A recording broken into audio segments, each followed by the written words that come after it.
Olá, olá, eu sou José Medrado e estamos iniciando o nosso programa Visão Social. É um prazer com Aço, é um prazerzaço estarmos juntos aqui. O ar não está vazando, não? Muito bem, então, Rejane. Não se esqueça, seja um sócio do clube da Rádio Boa Nova e da nossa TV Mundo Maior. Eu também tenho um programa lá, na Rádio Boa Nova, o Falando Abertamente. Porque tanto lá quanto aqui o Visão Social, a gente está para conversar sobre as questões que envolvem a espiritualidade e o nosso dia a dia, claro. E olhe, não se esqueça, você está aí, você pode fazer um Pix para a Fundação. É 11 97 262 0272. 11 97 262 0272, tá bom? Muito bem, muito bem, muito bem. Meus amigos, olha, depois que inventaram redes sociais, internet, que todo mundo pode dizer o que quer, não estou criticando não, eu estou constatando. A gente tem visto coisa e ouvido também coisa. Preste atenção, eu não vou botar o vídeo até para não expor, né, a pessoa, mas o som sai aqui por baixo, não é, Rejane? Mas ouça isso aqui, ouça isso. Encontrar uma lagartixa na sua casa Preste não atenção. É ruim. Na verdade é espiritual e eu tenho certeza que você não sabia. Essas visitas das nossas pequenas amigas lagartixas, que são na verdade mensageiras de proteção e transformação, quando elas aparecem, significa que algo maior está agindo ao seu favor. Preste atenção. Porque quando as lagartixas aparecem na sua casa, as energias negativas estão sendo afastadas do ambiente, trazendo assim um campo de proteção para o seu lar. Eu não vou nem botar mais. Então, lagartixa dá proteção ao seu lar. Ô, gente, não é desrespeitando fé, crença de ninguém, mas nós temos uma fé raciocinada. Ainda que muitos companheiros nossos estão deixando esta fé raciocinada do lado, ou para o lado, ou jogando fora. Então foi uma pessoa que me mandou e perguntando: isso é possível, Medrado? Isto é possível? E você pensa que parou aí? E a lagartixa traz uma simbologia da resiliência e da adaptabilidade. Elas aparecem para te lembrar que mesmo diante de desafios, você irá conseguir superar e transformar todas as dificuldades em algo muito positivo para você. Como é que ela vai me lembrar uma coisa que eu não sei que acontece? Como é que ela vai me lembrar uma coisa que... Gente, torna a dizer, olha, precisamos estar muito atentos para o bom combate, como disse Paulo. Essa ideia, olha, tem uma ideia dentro do movimento espírita de silêncio, de eu não vou falar nada, eu não vou dizer nada, não, porque não pode. E aí as coisas vão prosperando. Recentemente eu aqui fiz alusão a um frade católico aí que associando o espiritismo ao diabo, ao demônio. Um frade que bota as pessoas para orarem de madrugada. E eu não vi nenhuma manifestação de nenhum órgão chamado oficial da doutrina espírita. Você não pode ficar assim, não. Essa senhora que me mandou isso, ela não mandou em forma de chacota, não. Ela mandou me perguntando, Medrado, é possível mesmo? É a energia dela? Ou os espíritos a utilizam para isso? Ela me perguntou assim. Então estamos falhando na veiculação. Mas olhe, o que a gente está vendo hoje em dia e o espiritismo assim abraçando, não é? No caso, o movimento. Pessoas sem qualquer compromisso. Olha, não é porque eu faço pintura mediúnica, não, porque tem um dia que você não está bem, outro dia não está muito bem, mas eu tenho recebido assim. Medrado, eu gostaria que você apreciasse esse trabalho mediúnico. É meu filho que começou a fazer. É meu filho que já está fazendo. E olha, é bom que ele ainda exercite em casa, treine, não precisa assim ainda se expor, porque é vexatório. Da mesma forma, essas cartas consoladoras, tem cartas aí que me chegam de diversos médicos que eu nunca nem ouvi falar. E por ter fama não significa que sejam mensagens respeitáveis, uma coisa não tem nada a ver com a outra. Mas não, fica aquela coisa meio que dissimulada, me desculpe, até meio cínica. Não é que você vai confrontar, não é que você vai bater de frente. Não, a questão não é esta. A questão é que realmente as pessoas saibam o que seja doutrina espírita. E numa questão dessa, olha, a gente respeita, mas fazer o contraponto. Isso não é desmerecer. Vocês não sabem nem quem é o rapaz que está falando isto. Vocês não sabem? Então é preciso, não sei, eu entendo dessa forma. Sabe? Ai, assim fica difícil. Olha, espiritismo só para convertido não funciona. Sempre ali, os mesmos dos mesmos falando sobre as mesmas coisas e sem alcance do público que precisa ser esclarecido para ser consolado. A Fundação André Luiz está fazendo a sua parte. Ai. Olha, vamos responder agora as suas perguntas. Você que mandou aí já é para o 71, que é aqui de Salvador, 9991-5167. 71-9991-5167. E Juliana Moraes, ela é de Aracaju, terra querida do Prozebem, do Pronto Socorro Espírita Bezerra de Menezes, que há 20 anos, anualmente, eu vou no aniversário, uma casa abençoada. Juliana diz o seguinte: quero engravidar do meu marido, que tem um filho de um primeiro casamento, e não conseguimos. Não temos impedimentos físicos. A impossibilidade pode ter relação com atos do meu passado, desta vida? Juliana, não se culpe se alguma coisa você fez e está me dando a entender. Não se culpe. Você pode estar se punindo. Você pode estar achando que não merece em razão do que você pode ter feito no passado. Por favor, se desbloqueie. No momento que você se auto-perdoar, porque cada momento é um momento da nossa história, a gente age da melhor forma possível naquele momento, diante daquela situação. Então, por favor, se desbloqueie, se auto-perdoando. Ficou, Julie, muito claro para mim que essa questão é uma questão associada a uma necessidade de punição. Saia desse ciclo vicioso. Saia, que você vai engravidar.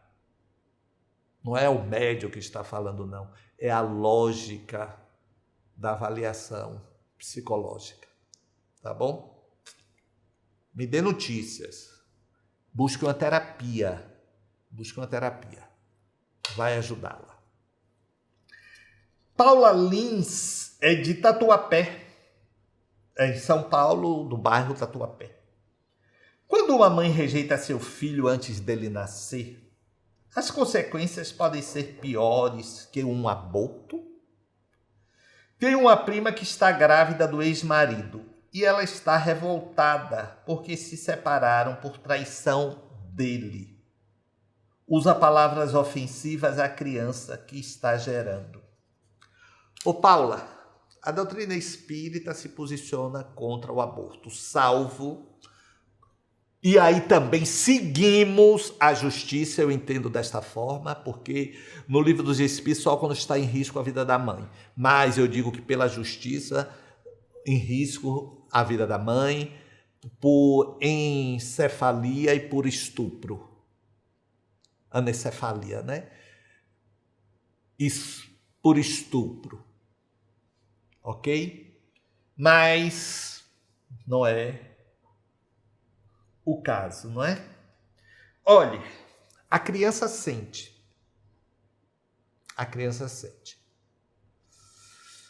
Eu acredito que o amor dela, com o nascimento do filho, desperte.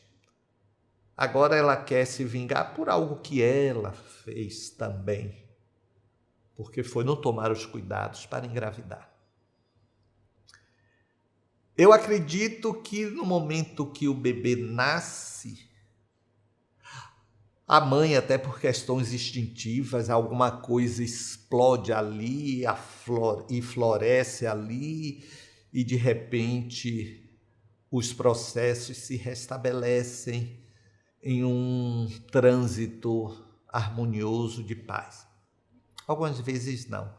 Um amigo meu, que ele é ginecologista e obstetra, acompanhava uma menina que estava grávida e dizia que, em verdade, ela estava com um problema de algo que ela comeu, e não era assim do interior, não, daqui de Salvador. Já faz muitos anos isso. Que ela comeu, que fez mal a ela. Ele foi para o parto acompanhando, a criança nasceu, ele mostrou, olha aí, o que você comeu que fez mal. Ela ainda virou, olha a negação. A gente viu recentemente esse processo, ainda vemos, né? Esse processo negacionista aí para muitas coisas muito forte, que você bota a mão na cabeça e diz, meu Deus, não é possível. Aí ele mostrou a criança, ela virou assim, não, você pegou essa criança aí debaixo da cama.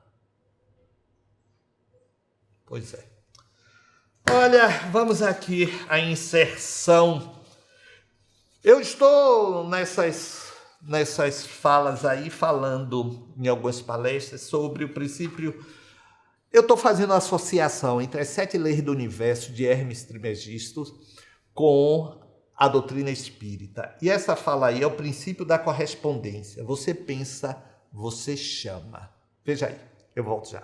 Por que será que na Gênesis de Moisés, ele nos fala que fomos criados à imagem e semelhança de Deus? Alguns poderão dizer, Medrado, porque somos energias. É porque somos energias. Sim, também. Mas tem algo a mais nisso aí. Tem algo a mais nisso aí. Existiu sacerdote egípcio, muito conhecido, mas não foi comprovada a existência dele. Hermes Trismegisto. Então vocês imaginem. E ele trouxe, segundo registros que foram passando oralmente, e por fim Vamos ver isso daqui a pouco. Um livro foi escrito com as chamadas 7 leis do universo. Nós vamos fazer aqui um estudo de cada uma, mas hoje vamos abordar só uma. E foi nesse livro que foi colocado. Atkinson parece que é o pseudônimo, porque quem assina são os 3 iniciados, mas parece que foi uma pessoa só que fez essa pesquisa. É o Kybalion. É um livro que ensina sobre os princípios herméticos, né? Não se sabe com certeza quando viveu, aquilo que eu estava falando há pouco. 2.600, 1.500, há uma divergência disso, há quem acha que foi em 1.400 a 2.000 antes de Cristo. Alguns estudiosos acreditam que ele não existiu, mas essas leis ficaram consagradas. Eu vou já projetar e vocês vão ver que até o Espiritismo mergulhou, os espíritos mergulharam nessas leis e trouxeram-nas para nós. A autoria do livro é atribuída a William Atkinson. O título, Kybalion, pode ser derivado do grego e tem a mesma raiz da palavra hebraica Cabala. A Cabala é o livro místico do judaísmo. Significa recepção. Olha, são 7 os princípios que Hermes Trismegisto nos traz. O princípio do mentalismo, o princípio da correspondência, esse nós vamos conversar hoje, o princípio da vibração, o princípio da polaridade, o princípio do ritmo, o princípio de causa e efeito e princípio do gênero. Do gênero não tem nada a ver de masculino e feminino. Nós vamos chegar lá também mais adiante. Então observe, eu escolhi começar pelo princípio da correspondência, porque traz algo assim tão concreto do pensar e atrair, que nós não podemos desprezar essas verdades milenares. Não podemos e precisamos, muito pelo contrário, até cultivá-las. O princípio da correspondência diz respeito aos padrões, ocultos ou não, presente em todos os planos pelos quais caminhamos. Ou seja, é uma compreensão de que o que está lá fora está aqui dentro. O que está aqui dentro está lá fora. O que tem em mim tem no universo. O que tem no universo tem em mim. Então, somos todos ligados e entrelaçados em um sistema. É como se fôssemos miçangas de um grande colar, contas de um grande colar, mas com ligações, interferências e repercussões. A descoberta da própria natureza, olha essa coisa do que é pequeno e está lá. Aí eu trouxe essa comparação do átomo como sistema solar. A descoberta da própria natureza do átomo se deu a partir dessa correlação, a partir de uma analogia com que o sistema solar, o físico Rutherford, descobriu que o átomo é composto, em grande parte, por espaços vazios. Tem uma ideia aí do átomo, não é? Aquele núcleo, os elétrons e um sistema vazio, não é? Com os elétrons, a carga negativa. Agora tragam o núcleo do átomo para o Sol, os planetas em torno do Sol. É a mesma coisa de um átomo. Então, os elétrons de carga negativa, assim como os planetas, girando em torno de um núcleo com carga positiva, assim como o Sol. Então, o átomo tem essa carga positiva, que é o seu núcleo, os elétrons, carga negativa, que circula o tempo todo, igualzinho ao sistema solar. Isso é para que tenhamos a representatividade do que seja correspondência, do que seja vínculo, o igual. Porque Moisés disse que fomos criados à imagem e semelhança de Deus? Pela correspondência. Jesus vem e diz que a semeadura é livre, a colheita obrigatória. Quem semeia vento, colhe tempestade. Princípio da correspondência. Quem semeia vento não vai colher brisa. Quem semeia espinho não vai colher morangos. É o princípio da correspondência. Deus criou a sua imagem e semelhança. Aqui encontramos a primeira grande correspondência do livro bíblico. Aí vamos lá. Agimos sempre com correspondência. Aí é que é o time para as nossas conquistas ou os nossos desastres. Vocês já disseram isso a alguém em algum momento. Quem quer respeito, dá respeito. Todos nós já falamos isso em algum momento.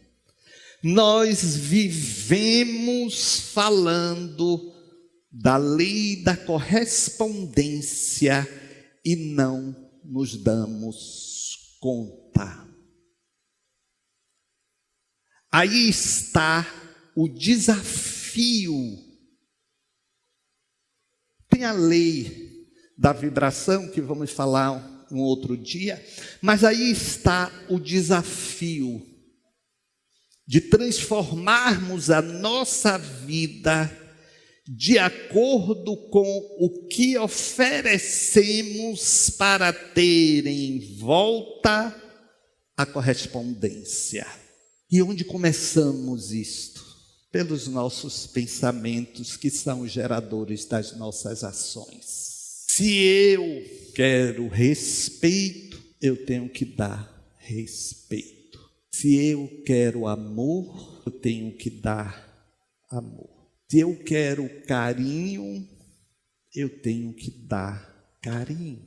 Mas há situações que existe a correspondência, mas não necessariamente a buscamos. Quem faz o bem é um equívoco a gente alegar que está fazendo. Poxa, eu ajudei tanto aquela pessoa, a miserável nem reconhece. Não se preocupe com isto. A correspondência não vem da miserável, vem do sistema que nós estamos envolvidos.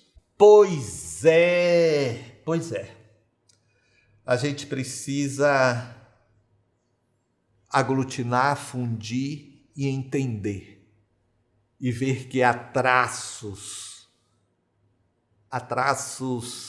iguais em tudo.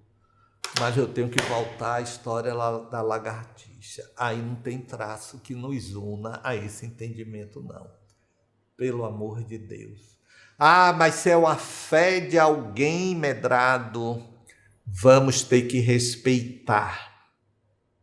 Sim, eu sou o maior defensor da diversidade religiosa. Na prática, desde 1984, quando eu fiz minha primeira graduação.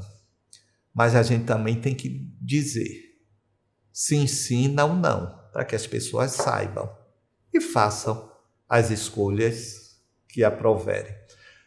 Terminou meu tempo. Tchau, tchau, gente. Até a próxima.